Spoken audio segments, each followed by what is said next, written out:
Mr. Mark Wille, what is happening, brother? How you doing today, man? Oh, I'm glad I can hear your voice, Dave. Thanks for your help on the pre-show run-through. BS Friday Live, Dave Cooper Live. What's happening? Oh man, we are rocking and rolling on this end. We are in San Francisco. We've been all over the place, from the International Builders Show to San Francisco, Florida, East Coast to West Coast, and everywhere in between. You're covering the Midwest. Our guest is covering New England, but he was in New England and he was down in Florida, Gator country. Heck, I'm surprised he got back alive, you know? You know what? Those Gators, they won't even wag their tail close to Ben. How about that? That's it. That's it. Stand a chance. They can't wag their tail close to Den. They don't like to learn like we like to learn. And this guy is a teaching. I don't want to say fool, but he's a teaching fool. I mean, he did 17 lessons in 3 days. Well, that's impressive. With the PH, right? It's a high performance way to be, Dave. How's everything going in San Fran? Everything is going beautiful. It's a sunny day today. It's a little chilly in San Fran. I'm getting to hang out with my good friend Ben Hershey, Forward Solutions Group. You know, if you guys don't know Ben was an early supporter of the Dave Cooper Live Show and BS Friday with Mark Wille. And it's always a pleasure when we get to come out here and hang out with the Forward Solutions Group team. And Colby Swanson's out here, and Nolan Brown, ADL Ventures. So there is so much happening in our space, Mark, and we are all pulling and rowing in the same direction finally. It's a lot of fun. You know what? Big thumbs up to Ben Hershey and all the support. Everyone else out there that's behind the scenes, big thumbs up. Dave, we got YouTube popping. We got LinkedIn comments popping today. Thank you, Jennifer, for making those connections. We have Twitter, Facebook, and LinkedIn. He tweets on. And Twitch. So we got LinkedIn. You did it in a different order than me. We got LinkedIn, Facebook, Twitter, Twitch. We are killing it in YouTube. So don't forget to subscribe there. We are on all of those channels. And if you're not following Dave Cooper Live, you're wrong. If you're not following Mark Bare Naked Wille, even though he's not naked, but sometimes he pulls his beards up like the old flashers used to do.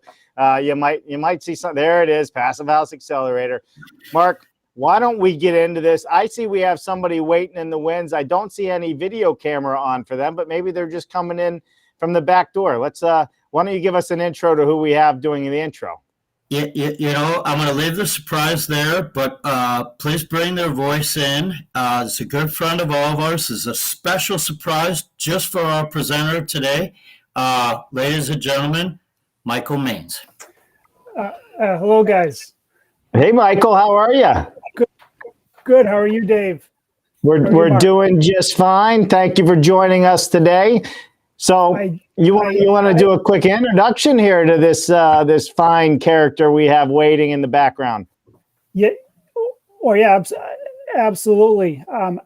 I've known Ben for a long time now. Starting back, I don't know, 15 years ago in construction forums is where we met. Several years ago, Ben moved to Maine, and we actually shared a shop for a while. He worked with my friend Dan Colbert, and I had a construction company at the time. And Ben is just a gem of a person. I'd say few people have his mix of smarts and being articulate and just caring really deeply about the whole profession and all the people in it. He's always steady. He never ever loses his cool, which can be a challenge in this business for sure. Ben's breadth of knowledge is really stunning. He can talk intelligently on anything from the design build process, how to use SketchUp effectively for drafting, all the particulars about range hood venting and why it's important, and everything about tools. Did you know there's a name for the angle the blade of an axe makes with the handle? There's a name for that. It's called the hang angle.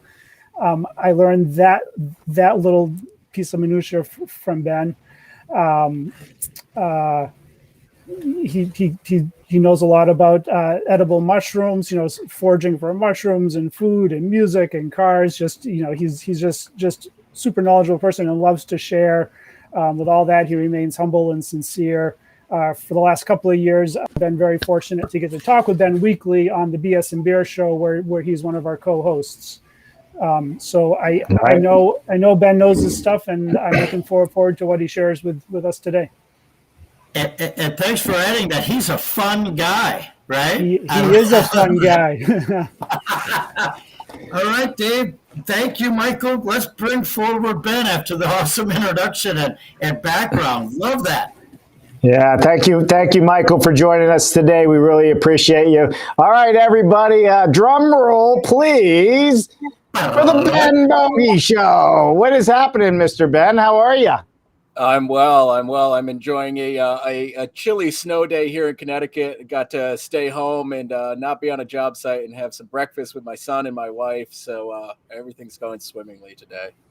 Man, listen, I have to tell you, Ben, Mark, Ben and I got to hang out for a little bit in Switzerland. We got the tour. We spent some time actually in a church praying together a little bit here and again, checking it out. We couldn't understand the thing anybody was saying, but we were there at least. And we just really had a nice time. And what Michael was saying was so true. Ben, you're very level-headed. You're very you know what you're getting when you work with you. And I think that's why you're so good at what you do and why people flock to you to learn, because you kind of just take everything in stride. And even more so than that, you know your stuff, man. And this is what's really cool. You're a writer for Home Fine Building magazine. Like they just don't let Mark in places like that.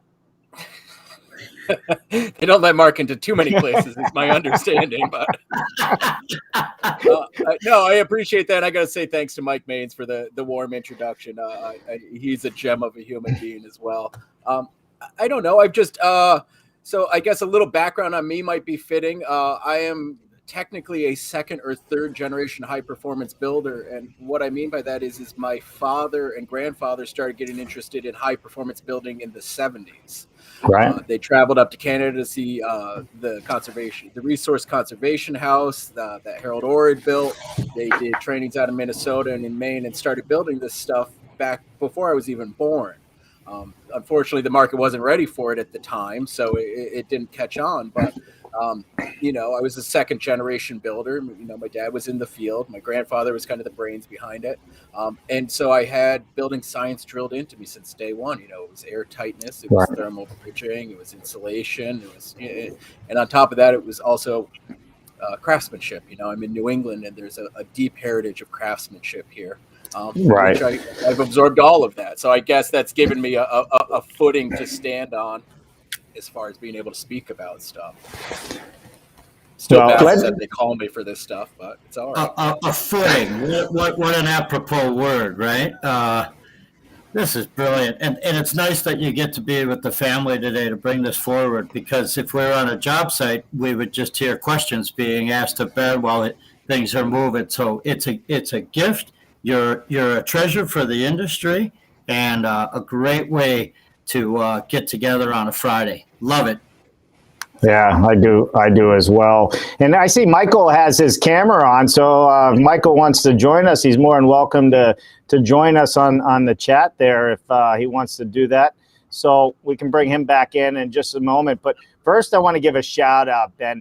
You were the main attraction at the International Builders Show. You're now on the National Association of Home Builders International Builders Show website front page. So the world is getting to see that pretty mug of yours that we all knew was so pretty before you were introduced here this year. You even have Greg Ugaldi on. I don't know if you know who Greg is, Ben, but Greg, his time just ended. He was the chairman, and then this past year, the immediate past chair for the National Association of Home Builders. And he's a regular on our show. And he's a regular on our show because we're talking about building science at the NAHB level as well as offsite construction. So I just want to make sure that you guys had a personal touch base there, because I know Greg is a big supporter of everything you're doing, and I'm sure he's very happy with how the show turned out this year. So well done. Thanks, Greg, and thanks, Dave, for the intro. So let's talk about a couple of things. I want to just run through, and then we're going to bring Michael in here in a second.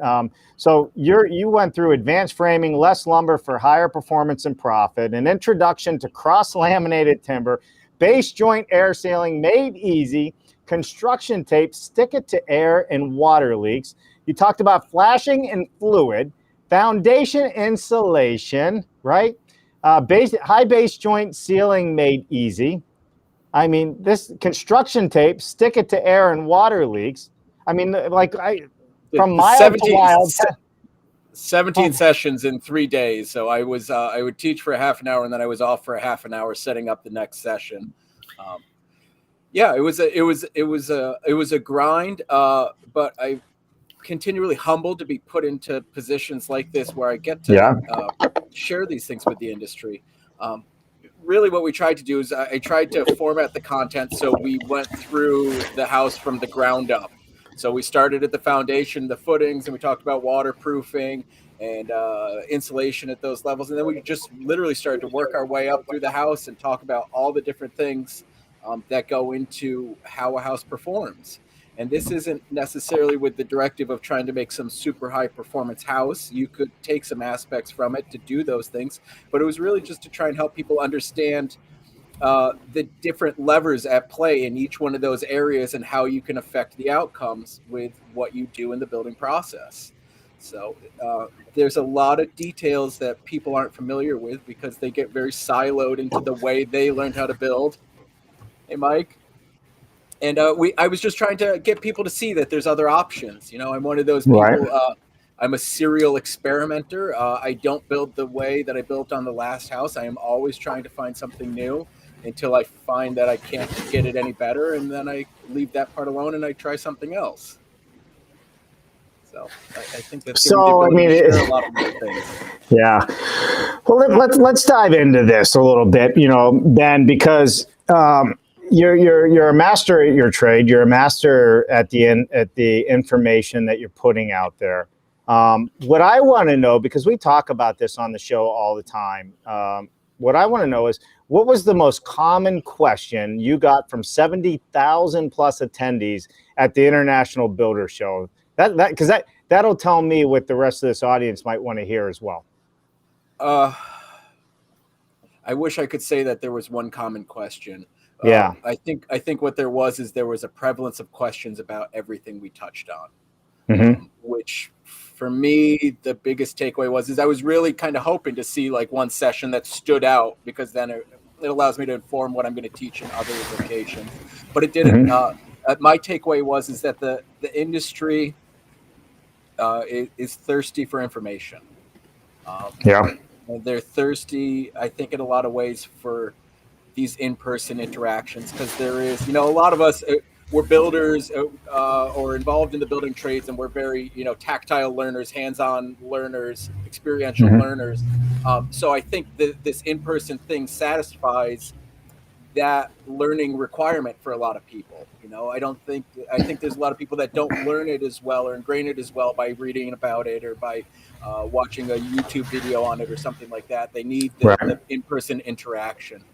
So I think the industry needs more of that. You know, as a follow-up or a connector piece to that, Ben, so obviously 17, first and foremost, like, you know, all praise to even be able to come up with 17 topics, let alone deliver them. When you're delivering them, obviously there's times when you present where people are just quiet and they're absorbing and there's absorbing and absorbing. They're on the same frequency with you. Is there a moment in one of those presentations where everyone was just at the same level and you got to sit back and capture the moment with a screenshot from your eyes and say, I love it. This is everything. Yeah, so I think that moment for me was, and this was by far the most anxiety-inducing session I had to do, was the one about CLT. I am by no means an expert on CLT. We were hoping to have some more material on site so that we could show like a real mock-up of how a CLT goes together. that wasn't going to happen. So I hope that when we were in Switzerland together, Dave, we were going to some CLT sites. I was going to be able to capture some content there. I know. And then that didn't happen. So I got left having to punt on stage. And I was really anxious about my ability to pull off a half an hour talking about CLT to the point that people would be interested. But in the middle of it, I had one of those moments, Mark, where I looked out and I saw not only full seats across the whole thing, standing room only, but I saw a lot of people that I respect in the industry sitting there and clearly could see that they were engaged and felt like they were learning something. So, and this isn't a gloat, but my anxiety, I got through the half an hour, which I was amazed that I filled a half an hour talking about that with my limited knowledge. I had an architect, a young woman architect, come up from Oslo, Norway, and she says, all we do is CLT. She says, that's our architecture firm. Strictly all we do is CLT. They're a huge firm. And she said, I learned so much from your session. And I was kind of like, oh my God, no way. So, it was the one that I was most worried about, was the one that I think had the most impact for me. Well, here's the thing. You know, one, you care, so that's why you're thinking that way. But I think you also, like a lot of us do in this industry, we take for granted how much we know. We take for granted how much we know, and then when we don't talk about it all the time on a particular product or process, then you get those nerves a little bit. But you probably have forgotten more than most people know about CLT that were attending that show. And I think that's probably a good thing, because you probably talked about it on their level. I hope. Yep. Yeah, right? and I think what the lady was conveying is what we would all convey if we were standing there for one or 17 of these, is you're honed in at that moment. You did so much prep work, let alone the prep work for the stage and the displays itself the 2 or 3 days prior. But it was that moment where everything comes together, right? It's like training for anything, and you get there, and now it becomes fluid because you're prepared to deliver without boundary what you have, so it lands and that everyone can pick it up and run. For me, yeah. I approach all of these teaching things this is kind of my offhand comment I make to people. I'm baffled, number one, that I'm in these positions, or I'm asked to be in these positions, because I was just the guy with a tool belt on for 20 years, rattling on to my crew about what enthalpy is, while they're all like, yeah, shut up, is it lunchtime yet? I approach these situations with a great deal of humility, because all I want to do is give what I can to the industry. And give back, because I really do. I'm a second, third generation member of this industry. It's provided me a very good life for myself, both personally fulfilling, and I have made a financial life so that I can support my family through this work. And I just want to give back and share it. I just want to see people build better, because shelter is one of our key things that we need as a society and as people. Right. So whatever I can do to help people have better shelter, I consider that a worthwhile use of my time. Yeah, for sure, Michael. And because he's in stealth mode down underneath me there. You see, Michael's in stealth mode, but he's no stranger to the microphone. I can tell you that with the BS and Beer Show. You guys actually did the BS and Beer Show, and I was lucky enough to come by and catch you sitting up there sipping a beer before you really got started, which was fun. Michael, you were able to see Ben in action and all the different things happen there, and you did your BS and Beer Show from the booth there. What was your overall thoughts? Because it was packed every time I stopped by.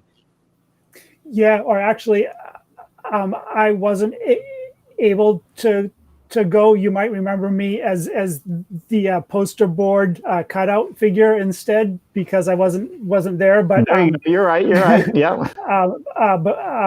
Which was disappointing, because I was excited to go and to see Ben in action, but just having seen him juggle everything from other presentations to building a house basically with one hand while he's doing something else with his other hand, just he's a powerhouse as to what he can do.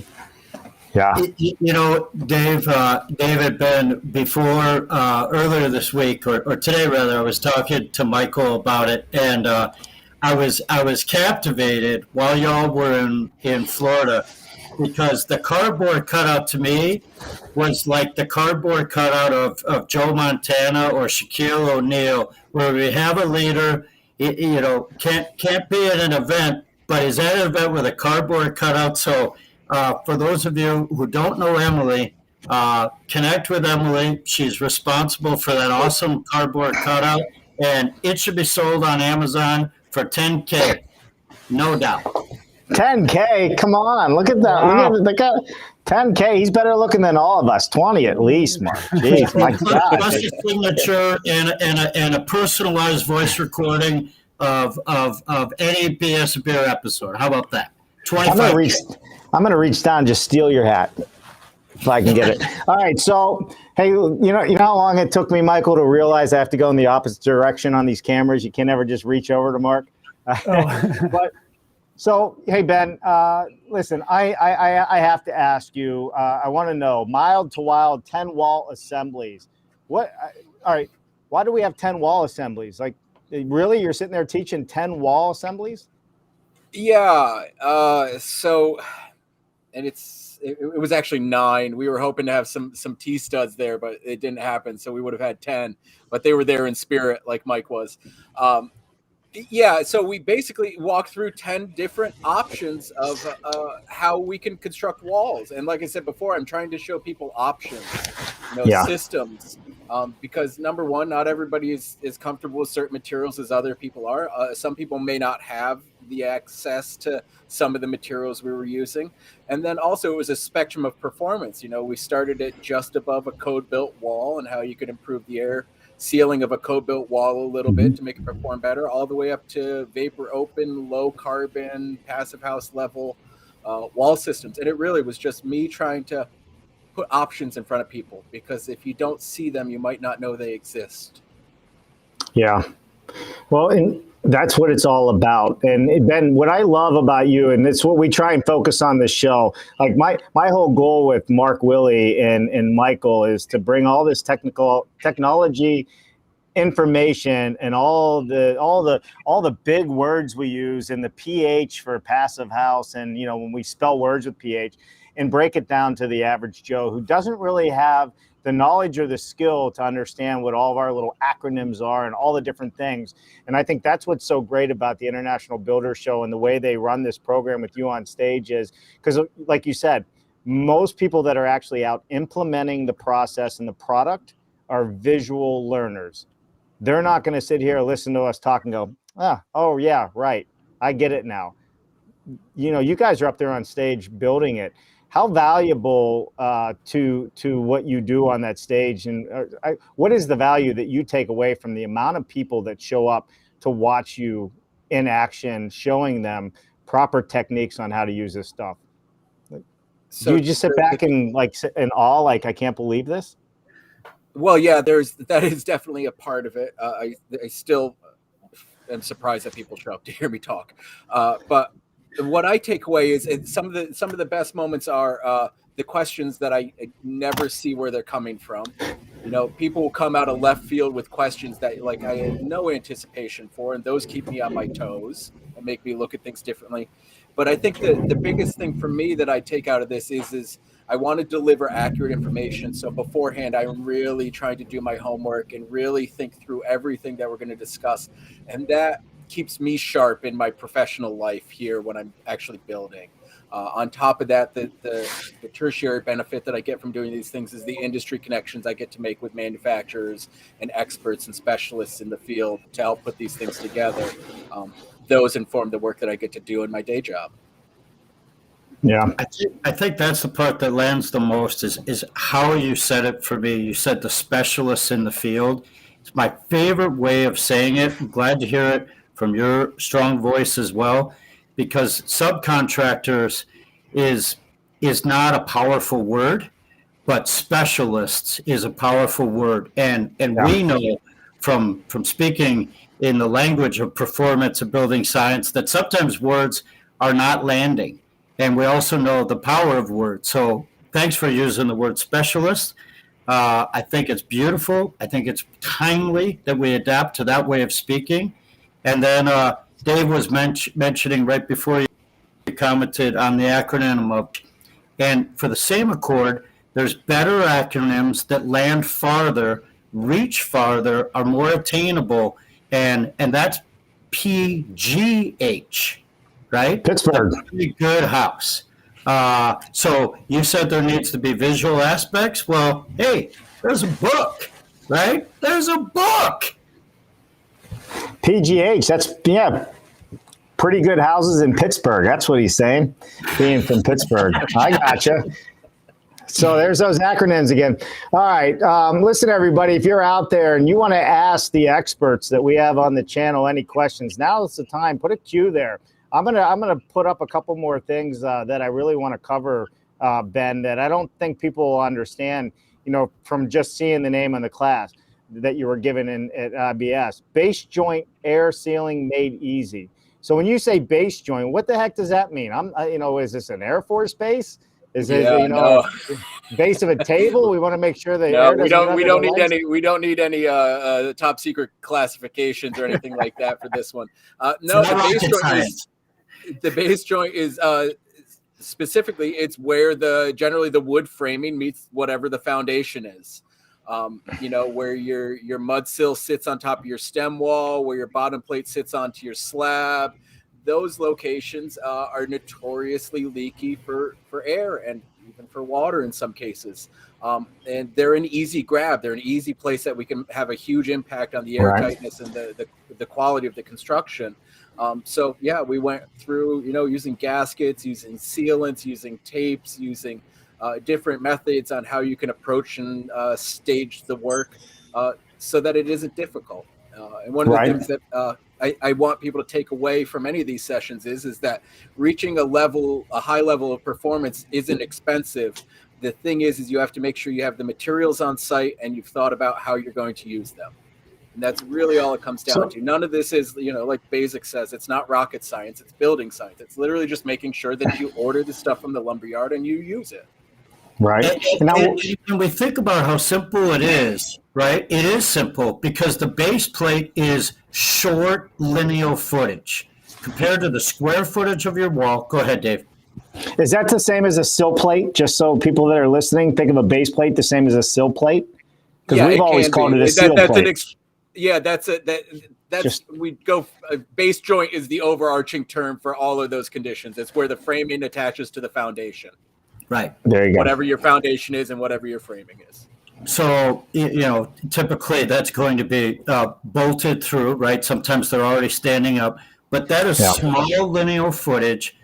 So your material costs are tiny, but the lifespan of those materials are going to prove out forever. You always see there's going to be inconsistencies. If it's a slab on grade, there just will be in that area. And even if they're perfect, right, the best pour job in the world, maybe there's inconsistencies in the way that you connect and bolt down. So gasketing through, caulking through, taping through, you name it. There's many ways to handle it, but handle it.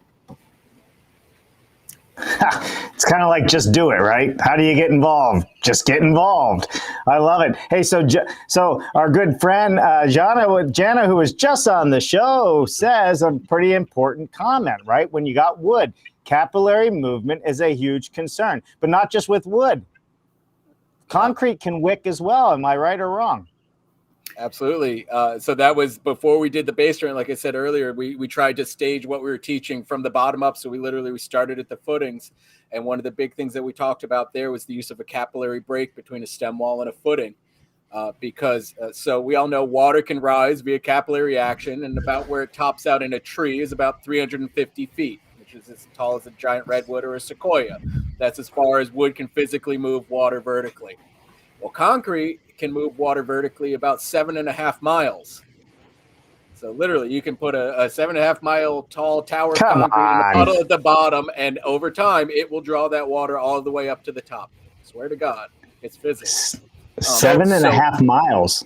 7.5 miles. A capillary break, if anyone's ever been to a fast food joint, right, and there's a pile of straws, picture all the straws together, and that's going to take the moisture and the water from down below and skyrocket it up. So what It's Ben's saying is, go ahead. my description for people to understand is if you take a paper towel and you dip the corner of it into a puddle of water or liquid and you watch the water rise up the paper towel, that's literally capillary action.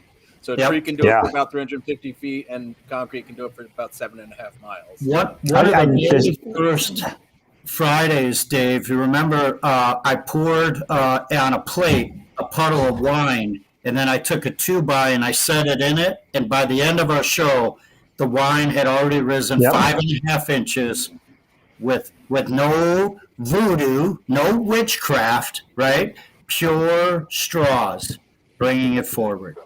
That's right. See that? So if you're listening, kids, stay in school. You get to learn this fun stuff. The science classes. Don't be like me. Stay in school. No. So let's. All right, we're gonna get through a couple other things. Can I riff on that for a second, Dave? Because this is something that I no, like you can't. This is my show, and we don't allow that. All right, no, I'll go ahead. I'm just kidding.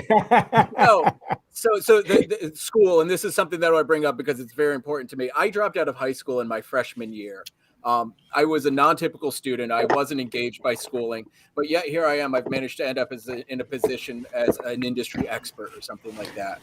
So basically, all I want to do is I want to convey to people that education isn't everything. Formal education isn't everything. You can make a very successful life for yourself and end up in a position where you're an industry expert, baffling so, by just following what you're passionate about. And I think that's something that people forget. Yeah. You know what? It is so true. And they say you never work a day in your life if you do what you love, right? And I have to tell you, it took me a long time to realize that, but I love what we do. The education side of what we've been doing on our show, and I'm sure, Michael, you feel the same way as Ben, and I already know Mark does. It becomes a passion, sharing knowledge. And it becomes even more of a passion when we have the opportunity to share someone else's knowledge with an audience that may not have it already. So I couldn't agree more. Dude, we got the most awesomest trade. Go ahead, Mark. So when I was in high school, we did have a wood shop class and an autos class, and it was taken out shortly thereafter. I did not go because I saw the cutting boards and the birdhouses, right? And we had made that as a kid to sell at the church, right? So I was going to be challenged, but I didn't take those courses because there was no challenge. On the same accord, there's a huge transformation. We always give the shout out. Everyone here on this show knows Matt Bloomquist, and we know that this high school is building a high performance home and a 200-mile radius around this house. There's not a high performance home. So there are schools that are beacons to challenge and to pass things forward for the betterment of the next gen, right? And the betterment of the community. I tell you what, if I could go back to high school right now, and have Matt as a teacher, I would say, Dave, here's my microphone. Peace out. I'm with Matt Bloomquist, right? All day, every day. Yeah, no, Matt is doing some special things and really cares, and he has a student following like no other. Let's get into a couple more talks, Ben, while we have you. I want to make sure we get as much brain power to our audience as we can. Not your normal panelized system, right? That's all right. So this is my world, right? I understand the panelized, the OffSite world. What do you mean by that? So what that was is, and hopefully, and I'm sure you are familiar with them, Holtzraum Systems, Steve Hessler and Ilka Cassidy. I've gotten to know them over the past couple of years and really admire the work that they're doing. So I wanted to give them a podium to speak on and teach people about what it is that they're doing. Which is one of the bonuses that I get in this position I get, where I get to arrange content, as I get to help give people a megaphone to spread their voice and their information. So I kind of get to guerrilla market in my own purposes. But so we brought Steve and Ilka on to talk about what it is that they do, how they approach panelizing with their integrated design process and sim modeling that they do.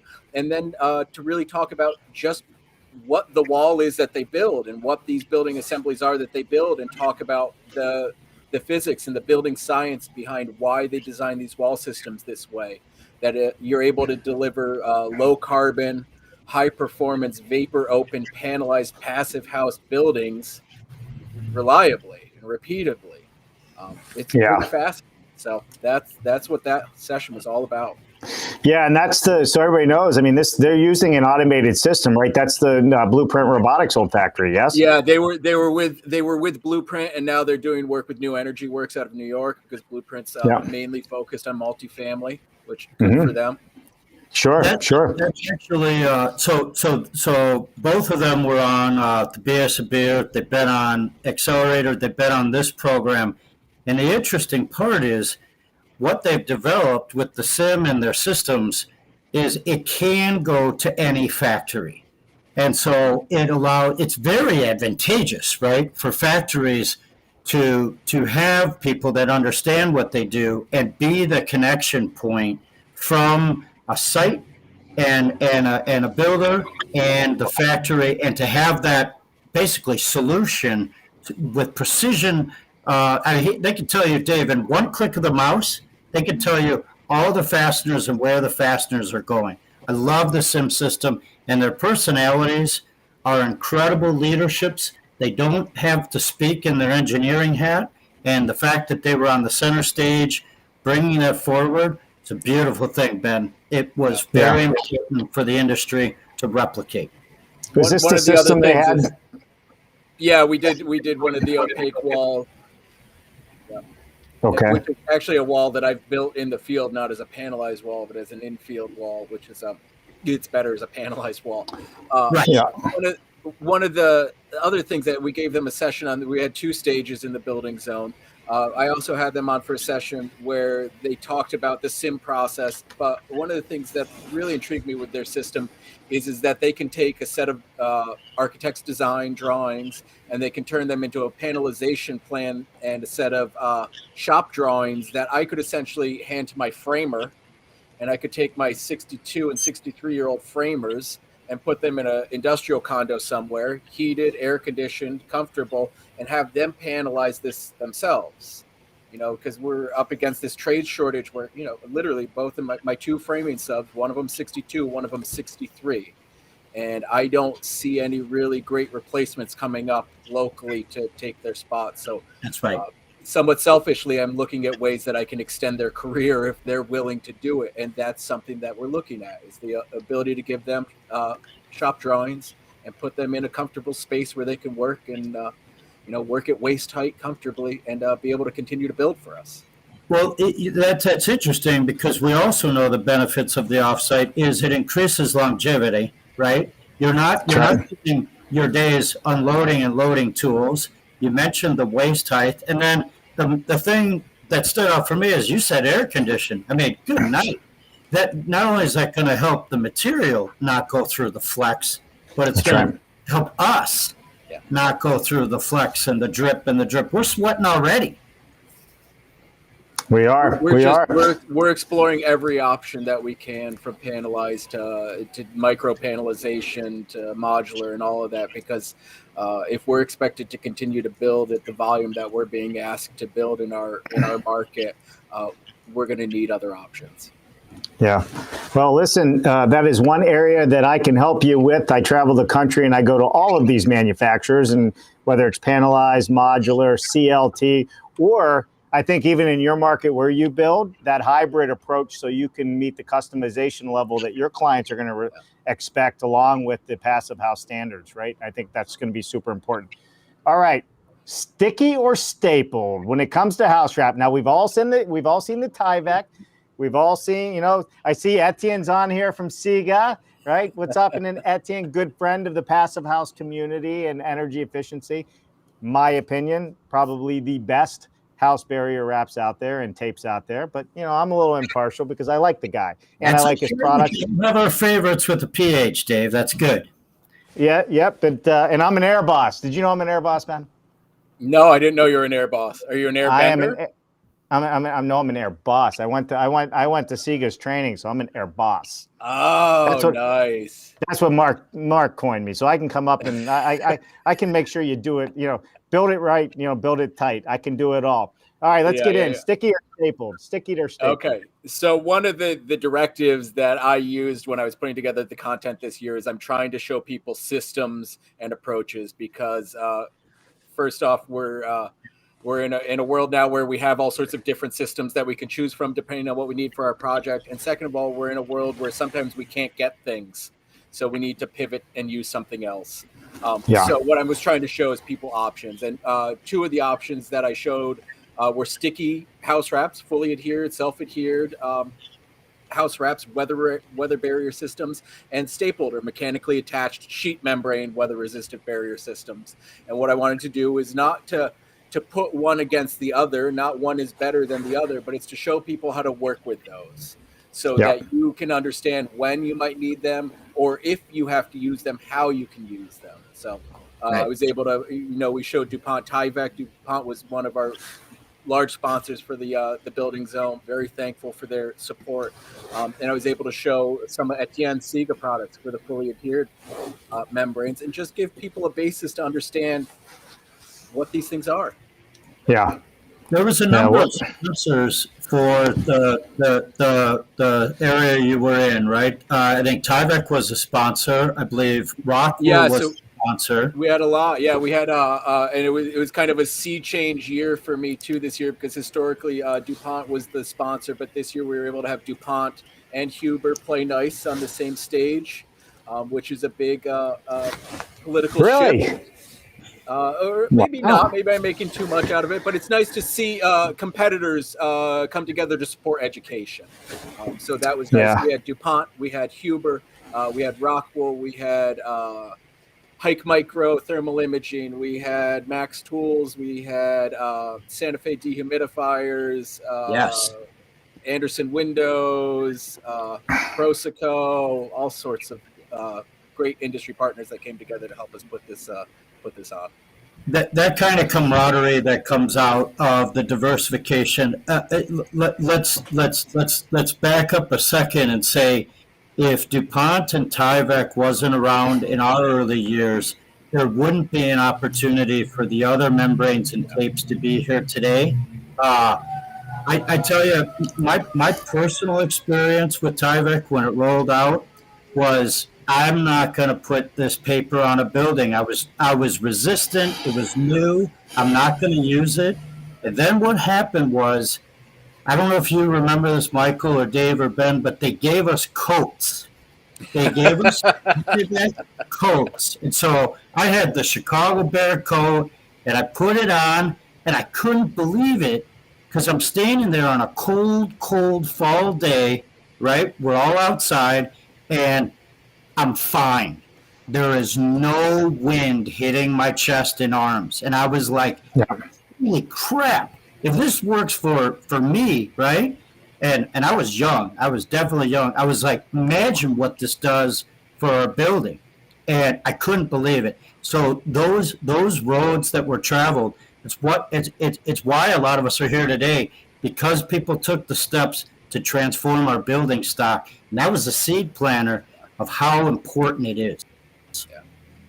So little side note that made me think of, Mark, and this is a bit of a plug for Etienne and Siga tapes. About 10 years ago or so, when I first encountered Siga through Nessie, I got a roll of the Siga Wii Glove. It was one of the few products they were bringing in at the time. And, I didn't fully trust these tapes yet. So one day I managed, I think I was doing some plumbing repairs. I managed to scorch a large hole in the thigh of my work pants. And wasn't particularly the most modest location, so I had to do something to cover it up to keep working. So I put some Siga Wii Glove on the inside and the outside to tape over this hole to get me through the day. And then I washed those pants and wore them again and continued to wear them with the Siga attached for another 3 years of them being washed. Washing and drying with like little to no deterioration of the tape. And that's when I really like that, like holistically ingrained in me, like these tapes are no joke. So we all remember the Calvin Klein. You guys remember the Calvin Klein jean commercials? They had every model in the land doing the Calvin Klein jean commercials. But it's now been recreated for the high performance world. It's the Ben Bogie Siga jean commercial. when that's on the halftime show of the Super Bowl, we know that high performance is center stage. It also speaks to my swamp Yankee frugality and the fact that I continued to wear those pants for about another 3 years. Well, I mean, the whole skit's already set up. Get it on your pants, not on your hairy legs or your beard, right? I'm glad you didn't get it stuck when you covered the whole thing, because when you get those wristbands when you go to the concerts and it just gets the hair. Mm-hmm. Yeah, I'll tell you one thing: you learn some tricks about working with sticky materials on the job site when you have a beard like mine and Mark's. The wind blows. You get real cautious. Yeah, you get real cautious. Oh, that is great. I'll tell you, nothing's more than doing a sill pan with the liquid flash, and you're leaning into the corner, and what happens? It just gets in there, baby. It does. Dave, do you want to say a few hellos here? No, I don't want to. Okay. Yeah, of course I do. No, of course. Well, yes. Well, here's a question from Mateo. He asked you, Mark, Build Casillas, is your middle name Build Casistas or Bare Naked? Well, I guess it depends if it's before work or after work, right, Mark? You know what? On every different social media one, I use a different one for a reason. Like, for full disclosure, the Build Small Casitas is on purpose, because I was always stuck building these 4,000 and 5,000 and 6,000 square foot homes, and they're beautiful clients to work with. But whenever they kept seeing the build small, it was a conversation starter, right? Yeah. The Bare Naked is all about letting people choose the type of insulation they want versus thinking you have to have another. And then on IG, well, it's really woodwork, because that's really what got me started. Yeah, for sure. Hey, look at that. We got Peter Molinar joining us. What's happening, Peter? Big Red has given a check mark to Dave and Mark. Who could Big Red be? Is that the Stephen Basic? Stephen Basic, the big marine architect with a big red pen that teaches you building science each and every week with Matt Reisinger and the Build Show, and he even does it on his own time. He goes and talks to students and travels. Hey, Steve. He's another overachiever like Ben Bogie is. If you guys ever want to have a hoot, check out the BS and Beer Show when Stephen Basic and Armando are on, and like, you just sit back and watch it fly, because someone might be copying someone else's details, and it is a riot how they interact. Some of the greatest lives I've ever seen. Yeah, that's good stuff. We're across the pond. We got Henry Mickelberg in the house. He says Etienne is my brother, coincidentally. That is fun. If you've been watching the feed, everybody's been claiming Etienne as his brother, but I have a feeling that Henry may actually have a brother named Etienne. I don't know. So. I believe he does. And by the way, Henry, I just want to make sure that everything's okay. Several weeks now, you've been giving the shortest comments ever. Typically, your comments are so tall that you can't even see my head. So I just want to make sure everything's okay, Henry. Yeah. We're worried about you, Henry. Talk to us, brother. All right, Michael Bruce. What's happening, Mr. Michael Bruce? Best 3D. This guy takes equipment and he can render out an entire building roughly in 2 days within a 4 millimeter tolerance by using his cameras. Scans everything. Nice. Comes from the electrical world. So you think it was expensive, but it's not, and that's the thing. So if you're building off-site, Ben, give you an idea. Let's say you have your foundation in. He can go out there for a few $100, scan your foundation. You can take it back, put it in the system, and make sure the panelizer has the dimensions exactly right, or they can tweak them if the foundation's off a little bit. That's worth a few $100, right? Cool We're stuff. already kind of doing something like that in the field. We're doing pre-installation spherical camera mapping of our build so that we have full 3D maps of our projects prior to. Yeah, brilliant. Well, there you go. Technology. Spherical camera mapping. Say that 10 times fast. Spherical camera mapping. Yeah, for sure. I don't know if we're 4 millimeter accuracy, but we're close enough that we can find wires if we forget where they are. So Yeah. is that for your footing and foundation or pre-insulated forms? Is that where you're going No, here? pre-installation of the project. So post rough-in, post MEP rough-in, prior to installation, I go through and 3D map with a spherical camera the whole project. And then it goes into, we use Matterport, which is the one that's commonly used in the real estate world to host and aggregate all of those photos for us. But Michael asked a question about what testing methods I use to verify my work. That's right. The most common one that I use, or the most common two in conjunction, is blower door testing and infrared. And we do that iteratively through the process. So generally, as soon as we have some semblance of an air barrier in place, we'll do our first test, and we'll do them as often as possible, pretty much up until drywall. To be able to track things down, and then we'll use them at finish to make sure that we're hitting the numbers we're after, and also sometimes to chase. In some projects you have numbers that didn't come out where you wanted them, so you have to locate where leakage is. But predominantly blower door testing and IR are the two most common ones I use.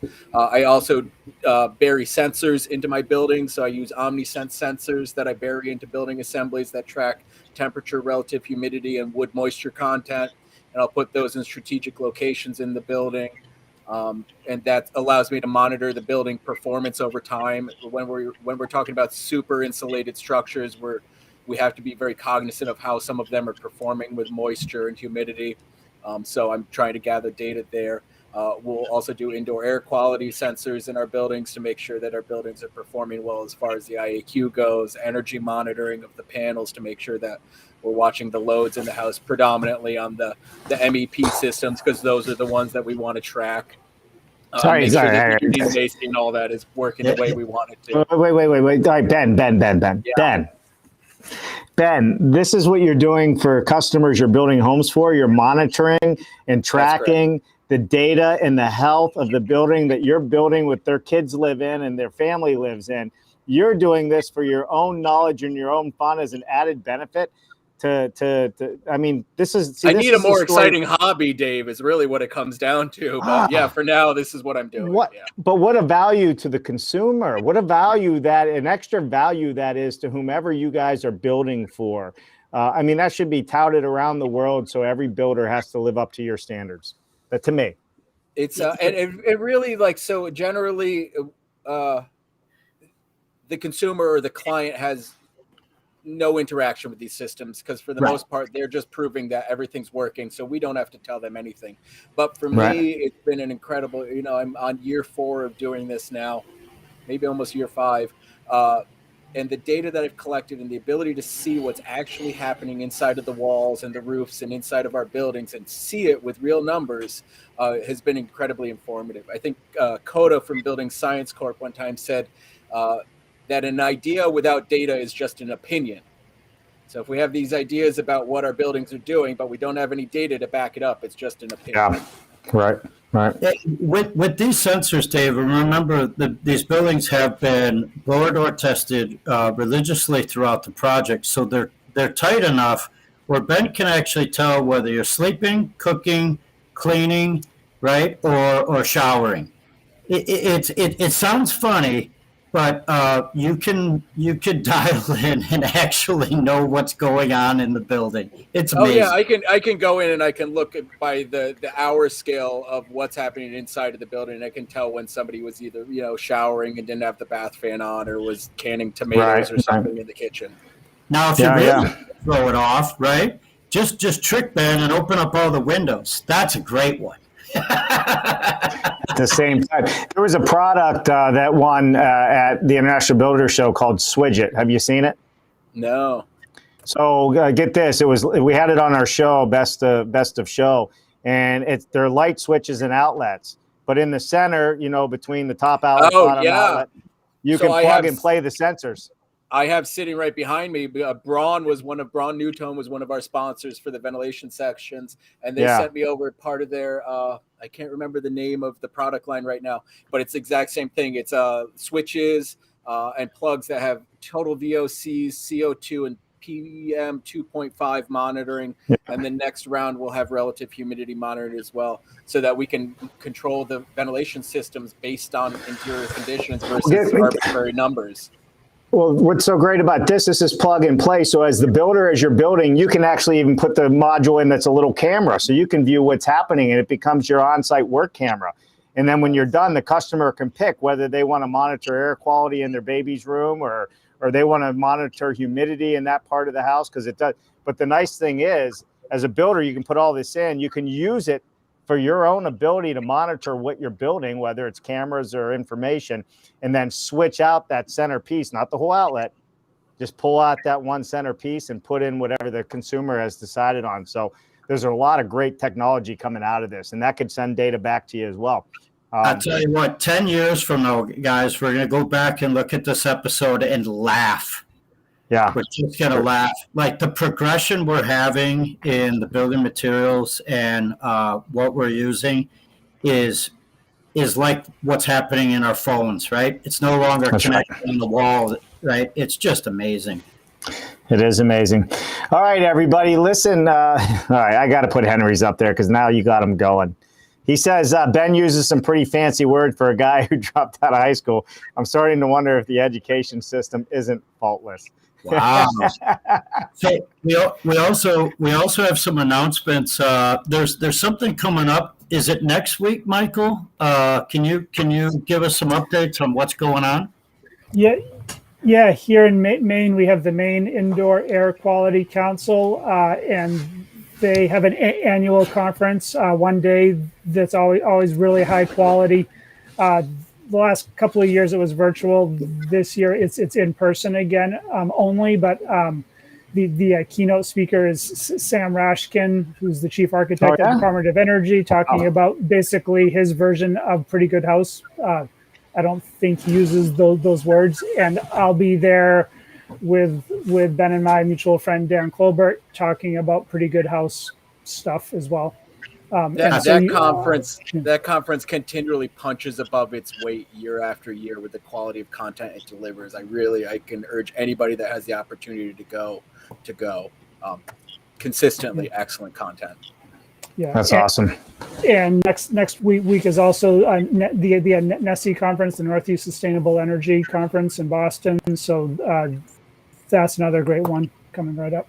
Yeah, and speaking of Boston, I'll just do a quick plug to add on to that is Miss Beverly Craig is joining us next Friday, and she's going to give us the pulse on the conferences and everything that Massachusetts is going through for their massive electrification and energy reduction scale. So these type of things, these conferences, are an opportunity to bring them to your communities so that we're not blinking. In 10 years, we said we haven't done what we needed to do, right? We're trying to get back to the 70s right now. Yep, and we have advancing prefab and world of modular coming up. There's so many educational opportunities. That's in April in Texas, both of those. I believe the week of April 25th. So there's a ton of knowledge.